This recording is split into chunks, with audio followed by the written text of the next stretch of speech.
Hablaremos hoy, en homenaje al público presente, de Leopold von Sacher-Masoch. Ustedes preguntarán quién es, ya vamos. Sí, ya vamos a ver. Estoy tratando de hacer la relación entre el público. Bueno, Leopold von Sacher-Masoch nació en Galicia, no en Galicia, sino en Galicia, que era una región de es una región de los Cárpatos, siempre muy disputada por distintos países. Creo que antes de la Primera Guerra era austríaca, ahora no sé, creo que es Polonia, desde Polonia, pero bueno. Nació en Galicia, Sacher-Masoch, en el año 1836. Lo primero que le pasó a este muchacho, lo primero de lo que se tiene memoria, son las historias tenebrosas y sangrientas que le contaba su nodriza, Hanscha. Eran cuentos cuyos protagonistas eran Iván el Terrible, o la zarina negra de Jalix, o Casimiro III llamado el Grande, y su tiránica concubina Esther. Todas historias repletas de crueldad y de tormentos, en las que casi siempre el torturador era una mujer dominante y lasciva, y el torturado era un hombre víctima de sus sentimientos. Durante la infancia de Leopold, su padre fue jefe de la policía de Lemberg, en la capital de Galicia, ¿no? Y contribuyó también a la educación violenta de su hijo con las historias que contaba en la casa luego de sangrientas jornadas de trabajo. Siempre las historias que contaban eran así. En 1848, durante el llamado año de las revoluciones, el padre de Leopold fue trasladado a Praga. Y allí, Leopold, que tenía 12 años, pudo contemplar las revueltas de la ciudad y participó en los puestos de enfermería levantados para curar a los heridos, principalmente a los obreros de los primeros talleres, que eran algo así como sindicatos también. De su abuelo, Heinrich, Leopold había heredado el arte de construir marionetas. En Praga, Leopold empezó por escribir obras para su propio teatro de marionetas, donde mayormente se representaban escenas de revueltas callejeras parecidas a las que ocurrían en aquella región. Estas obras estaban pobladas de escenas de ejecuciones y de martirios, en las que el personaje principal era siempre prisionero de algún ser inexorable y demoníaco. Después de vivir algún tiempo en Praga, Leopold se trasladó con su familia a Graz, en el sur de Austria. Los Sacher-Masoch se movían entre lo más encumbrado de la sociedad. Leopold era su orgullo. El muchacho había conseguido su doctorado a los 19 años, era doctor en leyes, mira vos. Al año siguiente ya estaba dando clase en la universidad. Su mayoría de edad coincidió con la publicación de Rebelión de Gante bajo Carlos V, un libro excelente, pero que resultó perfectamente ignorado por sus colegas académicos a causa de que se leía fácilmente y también porque su autor tenía solamente 21 años y porque le gustaba el teatro y estaba lleno de ideas extravagantes acerca de la libertad universal. A la edad de 25 años, Leopold abandonó el derecho y se dedicó enteramente a la literatura. Parecía un joven normal, de buena familia, considerable encanto, un prestigio literario creciente. Sin embargo, en su imaginación, a la hora de escribir, no aparecían los civilizados austríacos que veía cada día, sino, como él mismo dijo, un remolino de emociones primitivas, poco discernibles, que te llevan a crear personajes gozosamente humillados. La verdad es que eso no sucedía solo en sus creaciones. En su vida real, por ejemplo, en su relación con su primer amor, Leopold descubrió que el dolor era el preludio necesario del placer. Su primer amor fue la hermosa Anna von Kotowicz, una mujer 10 años mayor que él, que había abandonado a su marido y a sus hijos para vivir con Leopold. Una noche, mientras retozaban en la intimidad, Leopold le ofreció a su amada llevarla en andas y advirtiendo que solo se trasladaría a golpes de vara y látigo. Y así transcurrieron durante mucho tiempo las noches de los amantes. Anna subida a babucha de Leopold y pegándole con un látigo y diciéndole ico. Finalmente la pobre Ana empezó a perder todo interés en continuar con los latigazos. Más tarde Leopold le buscó un amante a la muchacha. No podía sentirse satisfecho hasta que ella lo traicionara. Sin embargo, esa traición o esa perpetua humillación que tanto gustaba a Leopold tenía sus límites. La relación con Ana terminó cuando se enteró de que ella y su nuevo amante le afanaban guita, e incluso pequeños utensilios de plata que Leopold coleccionaba. Y ahí se sintió ultrajado. Dijo, una cosa es una cosa y otra cosa es otra cosa. En realidad él se había visto obligado a escribir mucho para poder mantener a Ana en el estilo de vida derrochador que ella exigía. El amigo Massog transitaba todos los géneros, excepto la poesía. Publicaba muchos cuentos a partir de su experiencia teatral, había interpretado profesionalmente algunos papeles y también había escrito una extensa novela. Tiempo más tarde, Leopold conoció a Fanny Pistor, quien fue su siguiente amante. Ambos firmaron un extraño contrato que tenemos aquí en nuestras manos. Pero eso es increíble, está el contrato original. El contrato original. Dice así, ¿no? Don Leopold von Sacher-Masoch da su palabra de honor a la señora Pistor de convertirse en su esclavo y de satisfacer sin reservas durante 6 meses todos sus deseos y órdenes. Por su parte, la señora Pistor le dejará libres 6 horas diarias para llevar a cabo su labor profesional y renunciará a leer sus composiciones literarias. Es el contrato. Es terrible. Extraordinario, ¿eh? Contrato leonino. Sí, sí. Que es lo que la clase de contrato que le gustaba firmar a Leopold. En un viaje que hicieron a Italia, la señora Pistor viajaba en primera clase, mientras que Leopold iba en tercera, en calidad de doméstico. En Venecia, de acuerdo a esta fórmula, de acuerdo a otra fórmula, ella consiguió engañarlo con otro hombre y demostró entonces que era exactamente la mujer despótica y brutal que él tanto había deseado. Y la relación fue todo un éxito. La obra más conocida de Leopold von Sacher-Masoch, La Venus de las Pieles, fue escrita por esa época y es en realidad una exposición detallada que contiene su propia vida sentimental y le dio bastante notoriedad.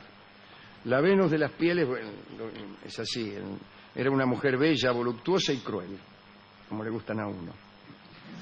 La narrativa se situaba en el interior del diálogo de 2 hombres que discutían acerca de lo que Leopold llamaba la servidumbre pasional.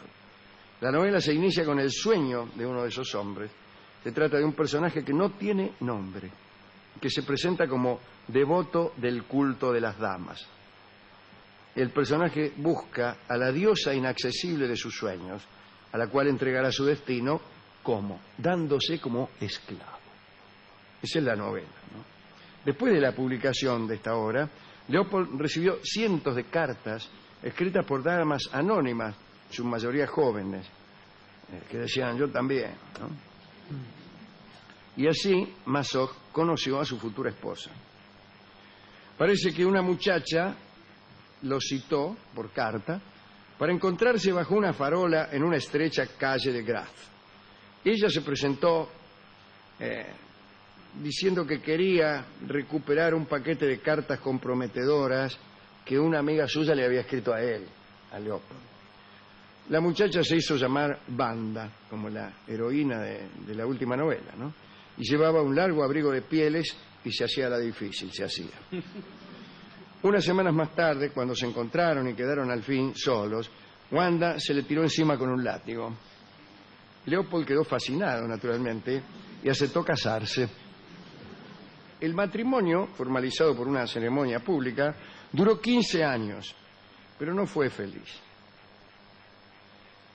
Un matrimonio largo, si no es feliz, es el peor de los matrimonios. Wanda no sabía con exactitud dónde se había metido. Era la hija de un criado de un noble y lo único a que aspiraba era al nombre socialmente prominente de Sacher Masoch y a la vida de esposa de un intelectual que suponía envidiable, ¿no?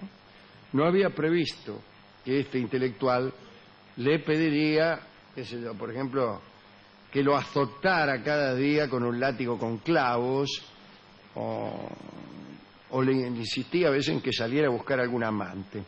Finalmente consiguió un amante, un señor Armand, que se la llevó.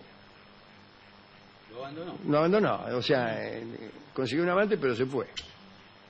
Mientras tanto Leopold continuó escribiendo. Hoy en día se lo lee poco, fue un personaje sin embargo importantísimo en su época. Leopold vivió en últimos años con una joven alemana llamada Hulda Meister. Se casaron y ella lo cuidó cuando su mente empezó a fallar, cuando la mente de Leopold, porque algunas te cuidan cuando la mente de ellas empieza a fallar. Al final Hulda hizo que se lo llevaran en secreto a un manicomio, claro, de Querusa. Le dijo, vengan y llévenselo al manicomio, pero nada de, lo llevan al manicomio. No. Despacito, venga por acá. Incluso, probablemente ni siquiera sabía que iba al manicomio. No fue por maldad que lo mandó al manicomio, sino que ya había sufrido varios intentos de estrangulación por parte del marido. Oficialmente se dijo que había fallecido, pero vivió 10 años en aquel manicomio. Fue durante ese tiempo cuando un neurólogo llamado Richard von Krafft-Ebing se enteró de los pormenores de la vida de Sacher Masoch y comenzó a llamar en sus escritos masoquismo al tipo de aberración, por decirlo así, que el enfermo representaba. Y ahí viene esa palabreja que tanto se usa. Leopold von Sacher Masoch murió, esta vez de verdad, en el año 1895, cuando tenía 59 años. ¿Le gustó esta historia? Muy buena historia. Una linda historia para que sea la última. Muy buena historia. Porque, ¿por qué? No sé. No veo qué relación puede tener Masoch. El masoquismo viene de la vida de este señor y el sadismo del Marqués de Sade. Del Marqués de Sade, efectivamente. Así que me impresionó mucho esta historia y fui a la discoteca a ver qué clase de tangos había sobre el masoquismo. Y hay algunos de... Debe haber, yo calculé. Dominados. Mordeme la oreja izquierda es un tango. Se llama así, sí, pero no lo tenía el discotecario. Igual el discotecario enseguida me contó que él era un poco masoquista. Tanto es así que se había hecho hincha de Boca. Y me contó historias de su supuesto masoquismo, ¿no? Decía que él, por ejemplo, se pegaba muy fuerte con un martillo en un dedo para después disfrutar cuando dejaba de pegarse. Yo le expliqué que ese no era verdadero masoquismo. Porque sí, me dijo, me escuchó, el dolor como preludio del placer. Y me miró así, yo le dije, tiene razón. Dice, usted, por ejemplo, se aprieta los dedos con una tenaza un rato largo y después la suelta y dice, oh, lo que es, dice, tener los dedos libres de toda tenaza. Dice, ¿cuál es su principal placer? Tener los dedos libres de toda tenaza. Y después encontró otras cosas que hacía que no tenían mucho que ver con el masoquismo. Él dice que se sienta arriba de su mano derecha hasta que la mano se le duerme y después se acaricia y le parece que es otra persona.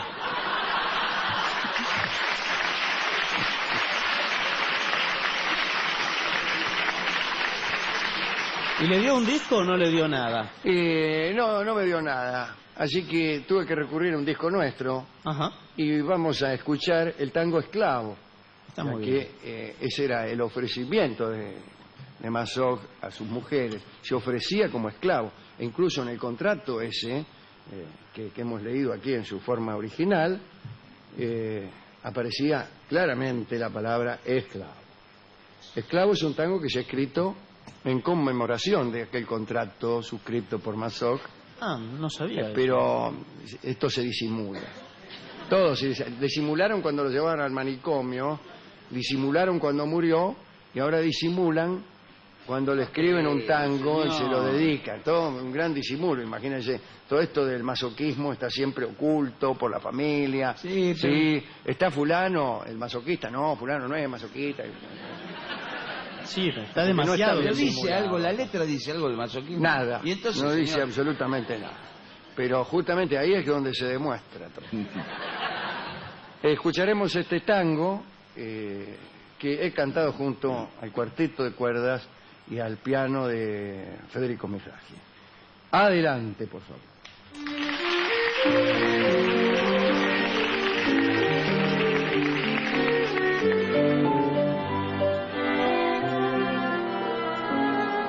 No sé si es la tragedia de vivir así, con esta pena mía que ha dibujado esta mueca sombría que nubla mis ojos y apaga mi voz.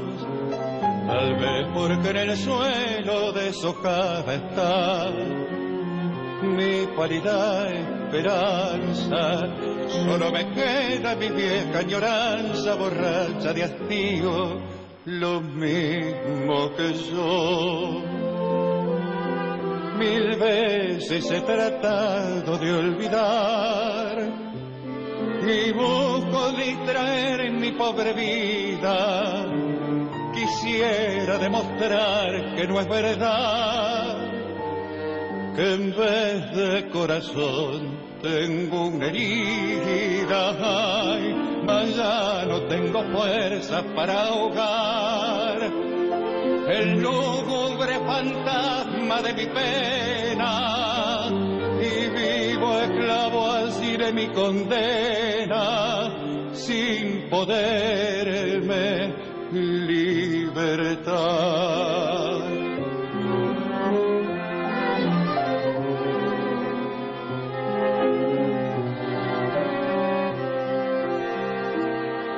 Por eso cuando pienso que mi vida es un mar de desencantos, donde las aguas revueltas del llanto no fueron surcadas por barco jamás, me oprime la nostalgia de otro cielo azul, lejano y placentero, y un sol brillante de amor tempranero, de cálidos rayos y besos de luz. 1000 veces he tratado de olvidar y busco distraer en mi pobre vida. Quisiera demostrar que no es verdad, que en vez de corazón tengo una herida, mas ya no tengo fuerza para ahogar el lúgubre fantasma de mi pena, y vivo esclavo así de mi condena, sin poderme